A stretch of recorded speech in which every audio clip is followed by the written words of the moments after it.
Gente, Deus é um Deus lógico. A vida, ela tem uma lógica.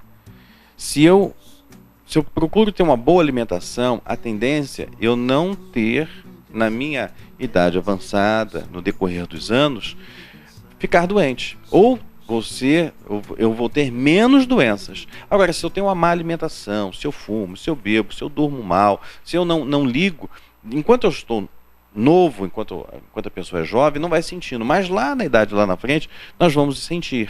A vida espiritual é a mesma coisa. À medida que eu planto, à medida que eu vivo, à medida que eu estou na presença do meu Deus, a tendência é eu colher frutos abençoados desta presença de Deus na minha vida.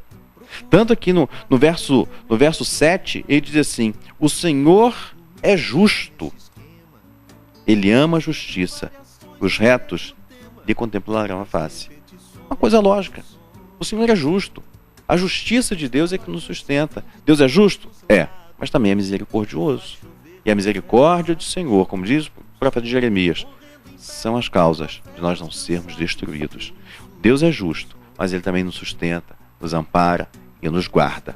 Davi estava mostrando isso. O inimigo era forte, o inimigo ele era cruel, o inimigo não media esforços, ele era lei, ele era o rei, ele era vingança, ele era tudo de ruim.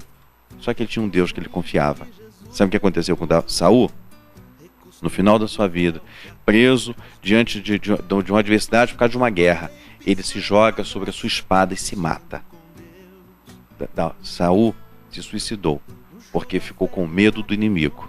Davi, com toda a perseguição, sujeito a ser morto, ele não fez isso, ele confiou em Deus e viveu uma vida longa. E diz a história que o fim da vida de Davi, lá em 2 Samuel, capítulo 23, diz que ele morreu idoso, farto de dias e abençoado por Deus. E ainda no final ele diz: o Senhor falou através da minha boca.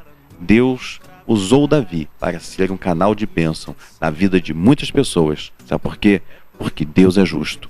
Eu quero convidar você a confiar em Deus, a depositar a sua vida nas mãos de Deus e permitir que Ele guie a sua vida, e você vai vivenciar a justiça, a graça e a misericórdia de Deus na sua vida para todo sempre.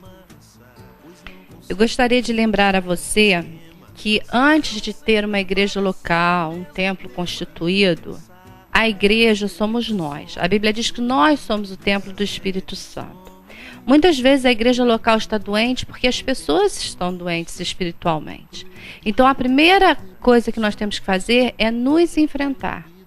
Ver o que está de errado em nossas vidas, o que precisa ser mudado em nossas vidas. Se cada um fizer isso, haverá cura na igreja local. E a igreja local será edificada. E aí, essa igreja local sendo edificada, a sociedade será edificada. E vai começar a ter as transformações. Por que nós não temos visto as transformações que nós falamos que o Evangelho produz na sociedade? Porque nós estamos doentes muitas vezes. E fugir disto não é buscar a cura. A cura está na palavra de Deus. E nós precisamos mudar este cenário. Nós precisamos pregar o Evangelho através das atitudes, através do testemunho, através da mudança e da transformação nessa sociedade que a gente vive. Essa sociedade tem sido transformada e mudada através de pensamentos humanos. Nós citamos aqui iluminismo, humanismo, racionalismo. Por que não o Evangelho, que tem o poder de transformar a vida do homem? Então nós temos que buscar, nós temos que voltar à raiz, ao fundamento que é Jesus, na sua vida, na minha igreja, e aí sim nós vamos atingir quem está lá do lado de fora, precisando também crer, precisando também da cura, precisando das modificações, precisando mudar as estruturas, os fundamentos da sua vida, do seu pensamento, da sua espiritualidade. E Deus, ele tem poder para fazer tudo isso, mas nós temos que buscar para isso a palavra de Deus. A palavra de Deus diz que a verdade liberta. O que é a verdade? A verdade é a palavra de Deus. Nós não podemos viver na mentira. A mentira tem sido jogada na nossa cabeça, no nosso pensamento, influenciado de forma negativa a crermos em Deus. Infelizmente, nós não temos mais tempo. Eu queria deixar aqui o nosso convite para você nos visitar, estudar a palavra de Deus conosco, meditar na sua Bíblia, leia a sua Bíblia, peça a Deus que através do Espírito Santo de Deus você possa ser transformado pela palavra de Deus. A palavra de Deus, ela tem poder. Muitas pessoas mudaram, passaram a crer em Deus apenas lendo a Bíblia. Não precisou ninguém explicar. Às vezes você fala, mas é uma linguagem difícil, eu não consigo entender.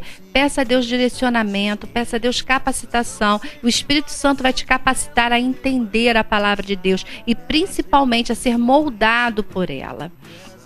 Também fica aqui o nosso pedido que você que assiste o programa, você que tem sido abençoado através do programa, divulgue este programa. Este programa tem como objetivo falar de Deus, voltar à palavra de Deus, mostrar a Bíblia como sendo a palavra de Deus, a nossa regra de fé e prática, conhecer. Você pode até discordar da Bíblia, mas conheça a Bíblia. Eu não posso discordar do que eu não conheço. Eu vou lhe respeitar a partir do momento que você lê e você falar, olha, eu li, mas realmente isso não é para mim. Mas você dizer que não é para você alguma coisa que você não leu, não permitiu que Deus trabalhasse na sua vida, você está deixando algo precioso que talvez você tenha buscado em muitos lugares e não tenha encontrado. Nós preparamos também o nosso momento de reflexão hoje com o Spurgeon, que é um reformador voltado para a palavra de Deus, que escreveu há muitos anos atrás, mas para você ver que o que é verdadeiro, as verdades, elas não mudam, elas permanecem. E o Spurgeon, há tantos anos atrás, falou sobre isso, e hoje nós podemos botar como sendo para a nossa época, porque é sempre atual, a verdade é sempre atual. Daí a Bíblia ser um livro que conseguiu ultrapassar o tempo, conseguiu ultrapassar muitas barreiras, porque a verdade é a palavra de Deus. Logo depois da oração, você fique com um momento de reflexão, pense no convite que nós lhe fizemos para ler a palavra de Deus, pense no convite que nós lhe fizemos para assistir a um estudo bíblico, divulgue o programa e que Deus possa te abençoar. Um beijo, fique com Deus e até o nosso próximo programa, se Deus assim o permitir. Amém? Amém. Nós estamos terminando, vamos orar, mas eu gostaria de deixar a última palavra com você. A maior recompensa do salvo é contemplar a face daquele que todos os dias nos contempla. Quando nós chegarmos na glória, nós vamos olhar e contemplar a face do nosso Criador. Amém. Vamos orar? Pai, nós louvamos a Ti, te agradecemos pelo momento que passamos meditando na Tua Palavra. Que possamos, ó Deus, estar fundamentados na Tua Palavra, que é a nossa regra de fé e prática, do Novo Testamento, que norteia a nossa vida. Nos abençoe e nos guarde, e que possamos, ó Deus, mesmo diante da adversidade, estarmos firmados em Ti sempre, sabendo que o Senhor nos guarda e nos livra, e nos dá, Senhor, a Tua proteção. Nos ampare, nos ajude e abençoe cada ouvinte. Assim eu te oro e te agradeço, em nome de Jesus. Amém, Senhor, e amém. Que Deus te abençoe. Até o nosso próximo programa, se Deus assim o permitir. Fique na paz.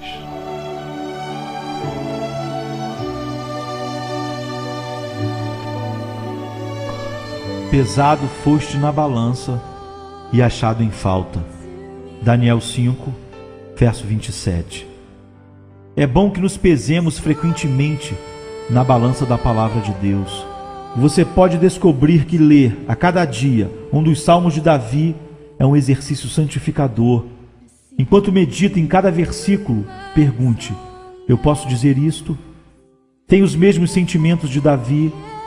Meu coração tem sido quebrantado por causa do pecado, assim como o de Davi, quando ele escreveu seus salmos de arrependimento. Na hora da aflição, minha alma tem estado cheia da verdadeira confiança, assim como a dele, quando cantou sobre as misericórdias de Deus na caverna de Adulão ou em Engedi. Eu tomo o cálice da salvação e invoco o nome do Senhor. Enquanto você lê a palavra de Deus, Pergunte a si mesmo o quanto está conformado à semelhança de Cristo. Esforce-se para descobrir se possui a humildade, a ternura e o espírito de amabilidade que o Senhor Jesus demonstrou frequentemente.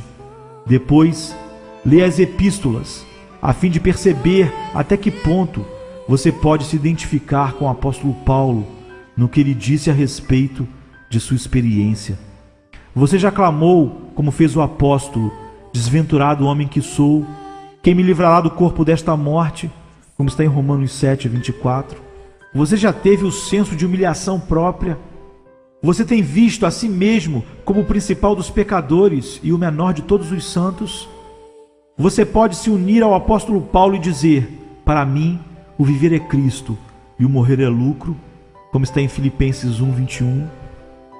Se lermos a palavra de Deus como um teste da nossa condição espiritual, teremos boas razões para dizer: Senhor, eu sinto que nunca estive aqui antes. Ó, traze-me para cá, dá-me um verdadeiro arrependimento, tal como este sobre o qual li. Dá-me fé genuína, zelo ardente e amor fervoroso. Conceda-me a graça da humildade, torna-me mais semelhante a Jesus.